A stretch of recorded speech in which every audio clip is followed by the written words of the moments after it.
What's going on, everybody? Welcome back to my channel. My name is Harrison, and today we are talking about Game Pass. I just kind of want to talk about the mentality and kind of the perspective that I have on Game Pass and how it affects my purchasing throughout the year through other game companies, whether it's Sony, Nintendo, or just other third-party studios, and how that the Game Pass has kind of changed the game as far as money that I'm spending because, I either wait for it to come to Game Pass or I'll just find something on Game Pass to play versus actually something, that I purchase on the side or whatever.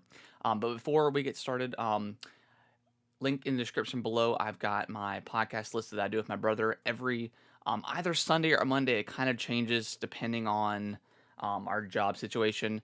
But I'll have that linked in the description below, and it's called Gaming with the Bros Cast. It's on all major podcasting platforms. We talk about stuff like this all the time on the show. It's really fun, and yeah, come join in our Twitch stream and give the show a listen. I would definitely appreciate that.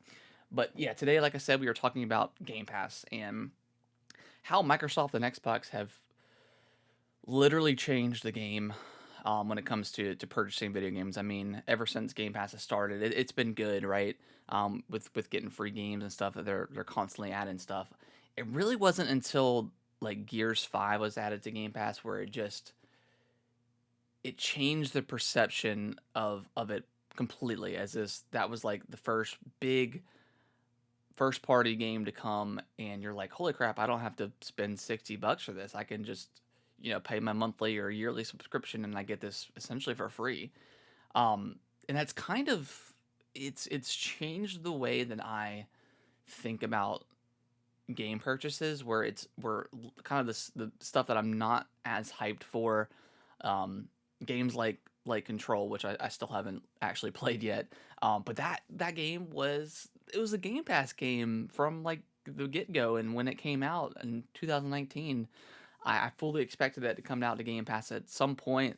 Obviously like 505 Games and Remedy were denying it, and eventually it came to Game Pass a couple months ago.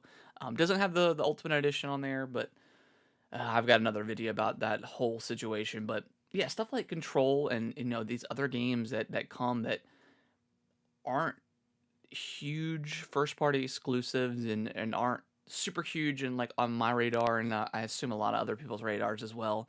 That stuff like Game Pass, it makes so much sense for it to come for whether it's a couple months or um, you know on there full time. I mean, like we had Red Dead Redemption 2 on there for like a month, which is insane to have, and that was awesome. And I ended up playing that for a little bit, but it wasn't the right time for me to kind of dive into like another open world game. And it changes kind of my spending, and I don't necessarily need to you know get the newest game immediately, because I know at some point there's a high percentage that it's going to come to, or high probability that it's going to come to Game Pass at some point, whether that's a year or two from down the line. And having that mentality, it saves me money, which is good, because I mean gaming is getting expensive, especially going into next gen, where Sony games are at least going to be $70 as kind of like the new standard, which is fine. I mean, there's pros and cons to that. I definitely think that the single player stuff probably should be a little bit more expensive than multiplayer stuff, just because of microtransactions. I'm not gonna get onto all that stuff, but yeah, it's definitely changed the game. And then especially, I mean, and there's a good chance that Game Pass could go up at some point, a month or a year, especially with the acquisition of Bethesda and getting Skyrim, Fallout, all of those properties, Machine Gun Game stuff.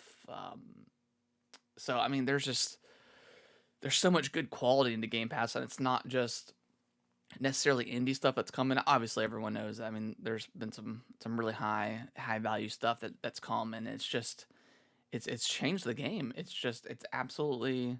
I mean, it's the best deal in gaming. Like I said on the podcast, we talk about it all the time. I feel like sometimes we're like spokespersons, or we're being sponsored by it, but it's such a good deal, and it's just nothing else kind of even comes close to it. I mean, Sony.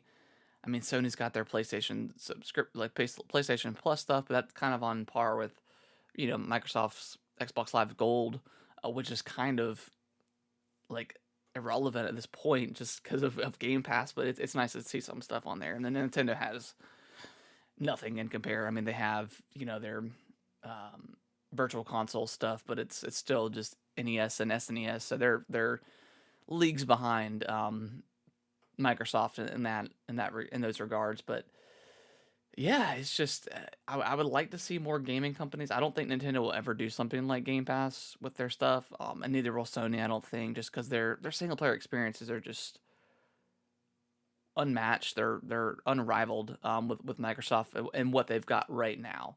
Now Microsoft's got some good stuff, but I think that's where they can kind of make up for it with the Game Pass. So yeah, I'm very excited to see what's coming with Game Pass in the future, and obviously all of Microsoft's first party stuff, but just some kind of off the wall stuff that you would never expect. I'm excited to see in the coming months and the year. So let me know in the comments below if Game Pass has kind of done the same thing for you, if it's changed your mentality on spending, and if hey maybe I can wait a few months for it to come to Game Pass. Obviously that's not a sure thing, but it's high probability at this point for most kind of third party games like that. But yeah, just let me know in the comments below, and if you guys like videos like this, give it a thumbs up. I definitely do appreciate you guys, and I will see y'all in the next video.